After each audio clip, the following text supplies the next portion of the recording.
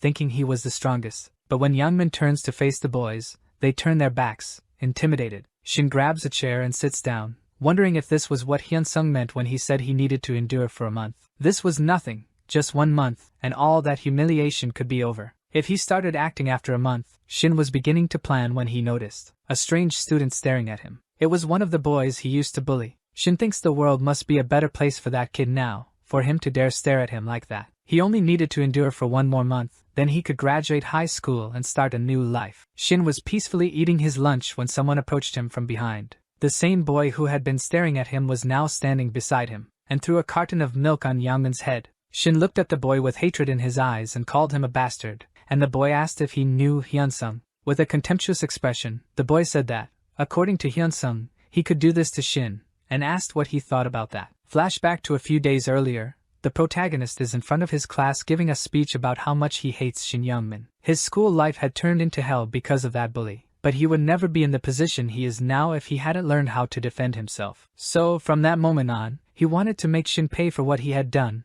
He wanted the boy to be punished for everything he had done up to now. From now on, students could do whatever they wanted to Youngmin, because he would never fight back, even if they spit on him or hit him on the head. But of course, he wasn't going to force anyone to do it. The MC says this while looking to the side, and his gaze meets that of a boy, and he says they could choose whether to do it or not, but if no one participated, Shin would have a peaceful life until the day he graduated, as if he had never existed at Bright Prospects. So, if anyone there hated Shin Youngmin and thought they would suffer forever from his past abuses, they should remember this. No one in the world will punish him for them. For the past 3 years, Han Myung-hun's life and story were pretty dull. Just because he made eye contact with Shin, he began to be bullied. That was the life of a toy no one would care if it broke. In the boy's memories, Shin's crazy face told him to smile, and while waiting to graduate, he wondered one thing. Would Shin remember him after graduating? Would he realize what he did wrong? No, he would disappear from Shin's memory because he would never learn. He had to do something to ease the weight on his heart, which was badly hurt. The boy realizes that Hyunsung was right when he said he could do anything to Shin. He wasn't reacting or fighting back. Just like what had happened when he was the one being bullied. The boy punches Shin in the head, and it seems like he had some strength. Shin apparently felt the pain. The boy starts mocking him, asking if he was angry about getting hit by a nobody like him, but there was nothing he could do, and the boy was enjoying it. Some girls see this from afar and are impressed by Myung-hun's actions, realizing that Shin really wasn't fighting back. The strange boy even spits in Shin's food, right in front of him. He starts asking Youngmin if he remembered doing the same thing to him, if he remembered what he had said to him on that occasion. He leans into Shin's ear and says, "Enjoy your meal, you bastard." Shin was doing his best not to respond to the provocation. What Myung-hun did was just the beginning. Shin was in the hallway, and there were 2 people behind him. They started mocking him, saying they thought it was Shin Youngmin, while he walked away without reacting. He keeps walking, wondering if the boys there had no shame, as they were hiding behind the school's juniors. someone sticks out their foot for Shin to trip over. He falls, and some students laugh, while the one who tripped him says that was Shin Youngmin's favorite trick. He continues trying not to react,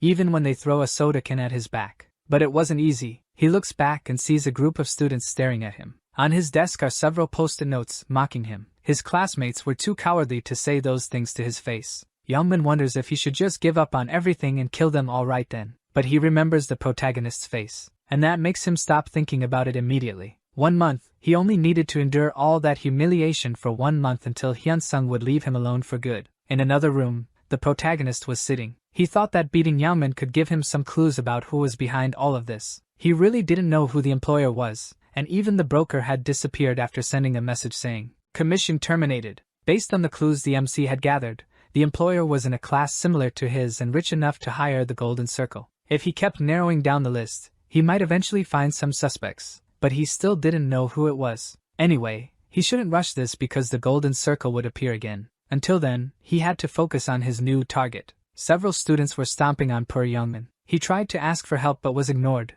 even by the teachers. The protagonist saw this and thought that even the teachers at this school were despicable for not even attempting to help a student being beaten. But thanks to this, Youngmin was practically defeated for good. Shin tried to get up, but his whole body trembled with weakness. He received a new message from the MC, proposing a new game, and if he accepted, all this harassment would end until he graduated. He accepted immediately. Upon seeing Youngmin's response, the protagonist had a terrifyingly happy expression, thinking he had him now. Shin stomped on a few cigarettes. He was standing in front of a store, wondering if he was doing the right thing, but it was still better than enduring that humiliation for a month. He put a mask over his face, and said, "Screw it," adjusting a hood over his head. The store clerk was none other than Park Min-cheol, who greeted Shin, not knowing it was him, and Shin approached as the boy asked if he wanted to buy cigarettes. Youngmin grabbed Park Min-cheol by the hair, and slammed his head into the counter with all the force he could muster. Min-cheol was completely confused by this action and asked if this was a robbery, but Youngmin didn't bother to answer and punched him in the face. He grabbed the boy by the collar, and when he looked,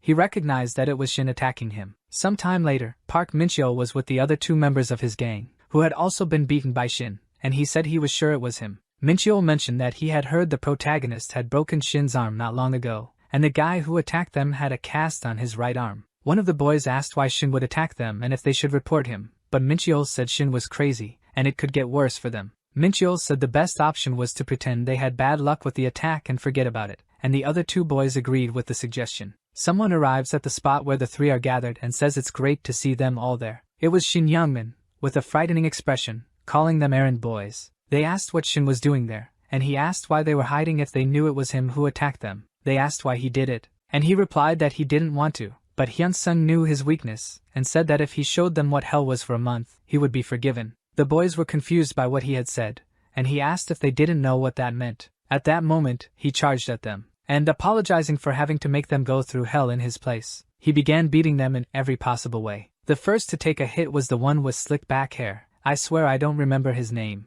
Then, saying it was all their fault, Park Min-cheol took a punch right to the face. The third one, the muscular one of the gang, told Youngmin to screw off and charged at him. He wasn't going to let this slide and get beaten for nothing. The big guy asked what they had done so wrong and tackled Youngmin, hitting him right in his broken arm. Shin, who apparently didn't feel any pain, made a psychotic face and asked what he had said. The big guy was scared. Youngmin didn't even flinch from the attack, and he asked if they really didn't know what they had done wrong. He punched the big guy, saying that if they had done their job right, he wouldn't have ended up like this, throwing another punch square in the boy's face. Grabbing the boy by the hair, Shin asks how he dared to bark at him, and asks if he forgot who he was. Kneeing the boy in the nose, he shouts that he is Shin Youngmin. The boy falls backward, with ketchup splattering from all his orifices, and passes out. Shin was sweating and panting after delivering this free beatdown. He screams at the 3 to die already, but someone is behind him, and a blade pierces through his body. It's Park Min-cheol, telling Shin to go to hell. He says Youngmin shouldn't have crossed the line,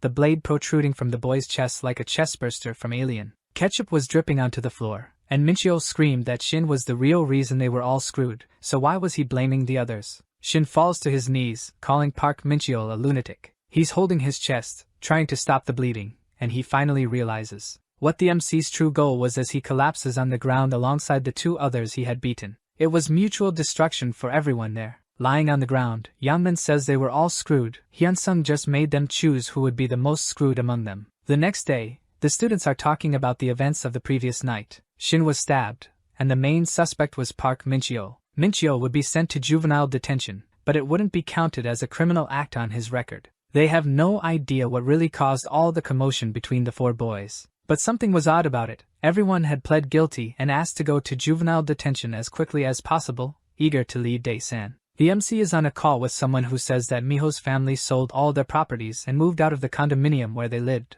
They had left Dae-san completely and moved to Gyeonggi-do, and Miho was preparing to be admitted to a public school. The protagonist says Miho was treated differently because he was rich. He should have at least gone to detention too, and Changbyeom says he can put him there if the MC wants. The protagonist tells Changbyeom to leave him alone, and Changbyeom asks why. He wants to give Miho time to forget who he was, and when he thinks everything is fine, that's when he'll experience his greatest despair. Changbyeom finds this scary. The MC says he should send the others to prison as soon as they leave detention, and Changbyeom says he never wants to be the MC's enemy. Changbyeom takes a drag from his cigarette and asks how much longer he should stay there, working in construction. He's been working in a low position for a month, but there's still nothing. Changbyeom says he's not patient enough to start from the bottom and climb to the top step by step, and the MC tells him to wait just a little longer. The man tries to protest, but the protagonist cuts him off, saying he just needs to remember what he said before. Everything would start soon. A few days later, the real estate sector had skyrocketed in the country, and the news reported that construction companies were profiting and growing exponentially. A worker was tying some beams when another tells him to finish up quickly. He tells the worker to get out of there,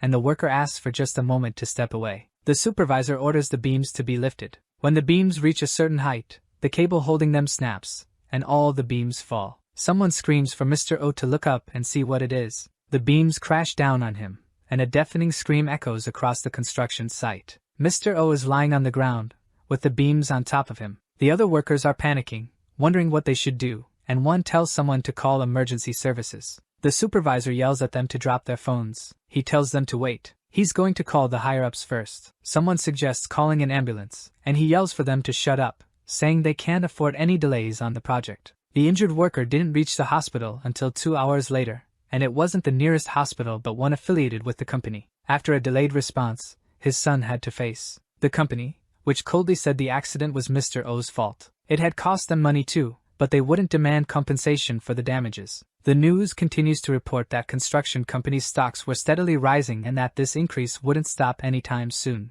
That day was a day Jong-hyuk, a 20-year-old young man and Mr. O's son, would never forget. At that moment, we realized this is a memory of the MC. Changbyeom was at the same construction site that the MC had known about in his past life. Someone was lifting a load, and he just wished he was asleep. He wanted to drink, wanted to be with girls. He yelled, asking himself how much longer he would have to do this. But still, he knew he needed to trust Hyunsung. He always had a plan, despite being so young. After seeing all the bullies punished as he had planned, Go Changbyeom believed that would be his brother's future one day. Changbyeom had to believe in him. He knew that. He was getting back to work when he noticed something. Someone shouted that the ground had collapsed. Changbyeom ran toward the accident site, and he saw the construction area completely destroyed. Someone said it was a leak accident, but he didn't know what that meant. He asked if anyone was still at the accident site, and an employee confirmed there were at least 5 or 6 people. The employee told Changbyeom not to worry, that they would call a superior and handle the situation. He wanted to keep it a secret,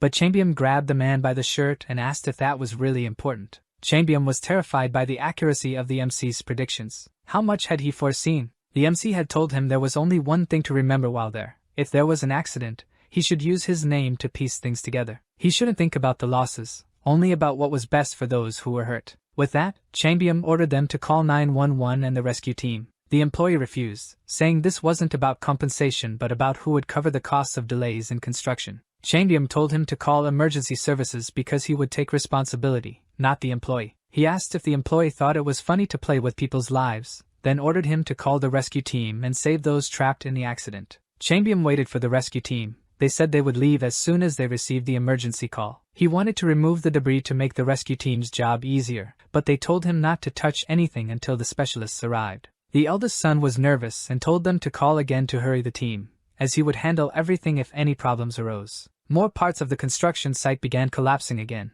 so the employees warned everyone to stay away. Changbyeom asked why this had to happen, and an employee approached, asking if he didn't know why. He explained that there was no concrete in the rebar of the slab. They had removed the support before the concrete dried, causing the upper floor to collapse. Changbyeom asked why they were only telling him this now, and the employee asked if he was okay. He was the eldest son of the construction company. Could he handle this accident? Changbyeom said that handling it wasn't more important than the lives of those trapped in the accident, and this impressed the employee. He wanted to prioritize saving lives, so he ordered the employee to stop talking nonsense and call emergency services again. Madness works better when done as a group. The emergency team arrived and reported that it was all a miracle. Most of the workers had only minor injuries, and no one was in life-threatening condition. That was great news. His brother, who had arrived, said there was still a problem. Some online tabloids had already written articles about the accident, negatively affecting the company. He said he thought more articles would come since everything had turned into a mess,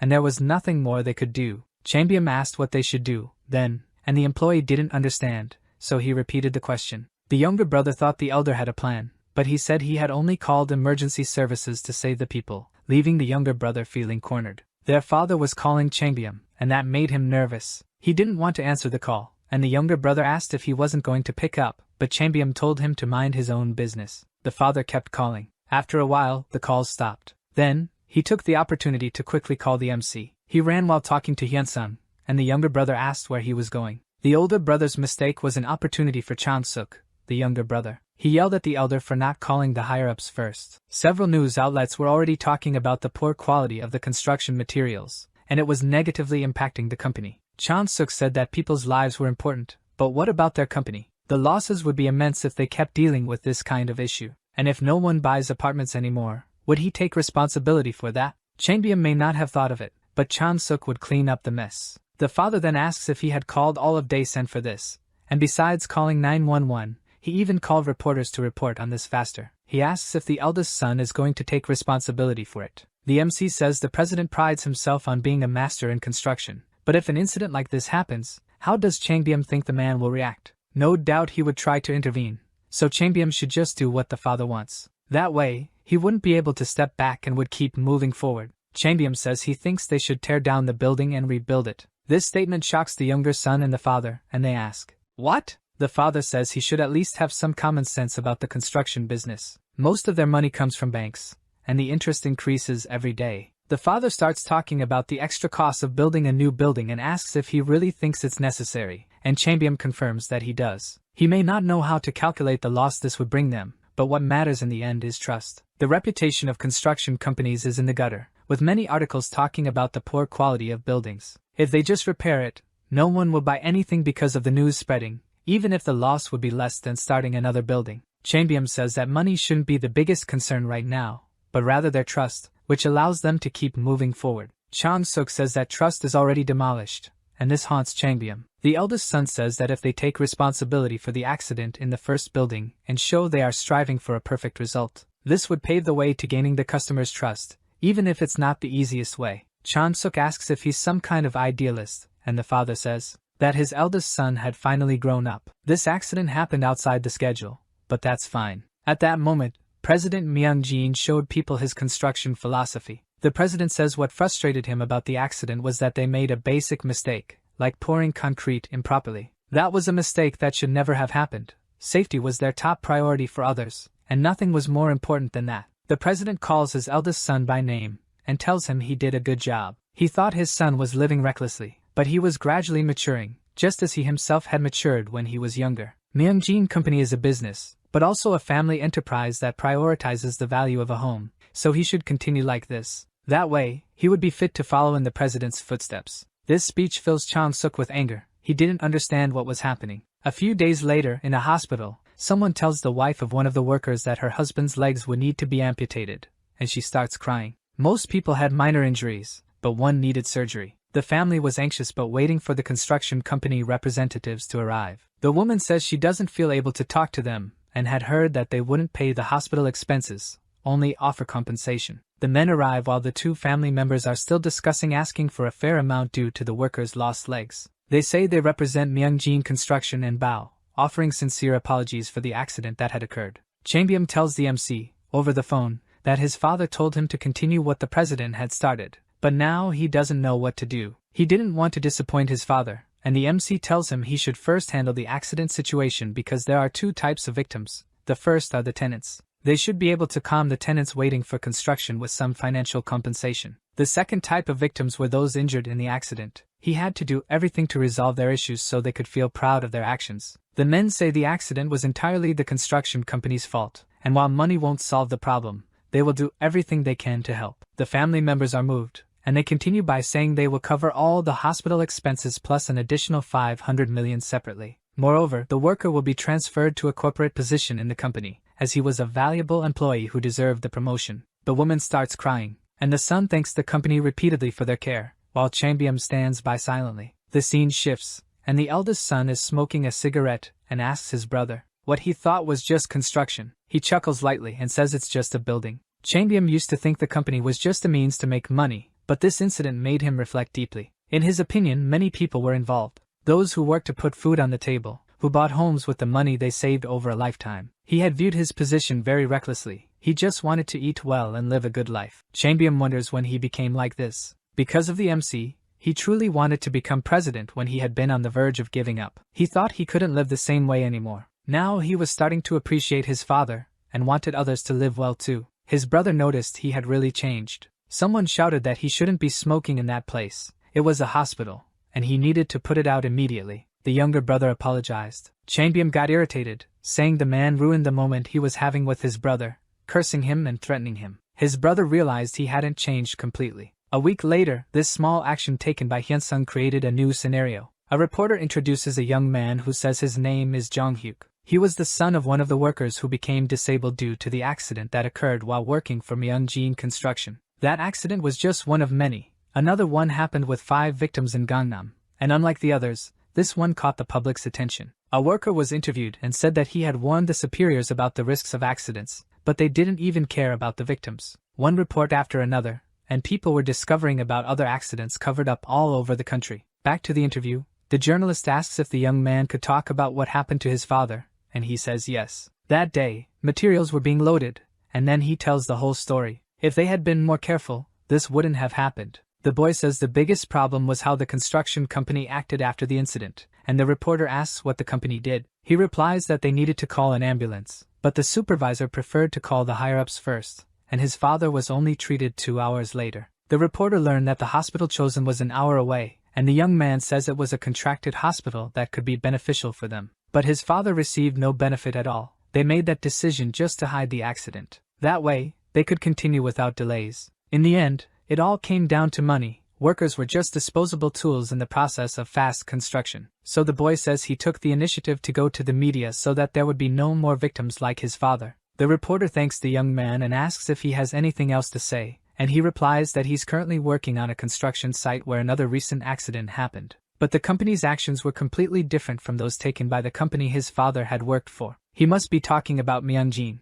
Meanwhile, Chambium is at the construction site every day since he became the manager. The employees greet him enthusiastically, and it drives him crazy. His image had changed in the workers' minds after what happened. They seem to like him, but he says he doesn't care about that. One of the employees kindly offers him soup that his wife made, and Chambium is stunned by the gesture. He was hungry, so he took the soup. As he was adding water to heat it up, he wondered why the hell he decided to become a manager and wake up early every day. But he couldn't go back now. He opens the chopsticks to eat. He eats some ramen and thinks it's delicious. A worker opens the door to his office and informs him that they have visitors. Chambium asks who the visitor is. It was journalists who wanted to record something. Chambium tells him to guide the journalists around the area because he was going to rest for a bit. But the worker says they wanted to interview him. Chambium asks why they wanted to interview him. Had he done something wrong? But the worker says he doesn't know. That night, at the Myeongjin president's mansion, the news talks about the construction company's decision to rebuild the building, and another man says that while this error shouldn't have happened,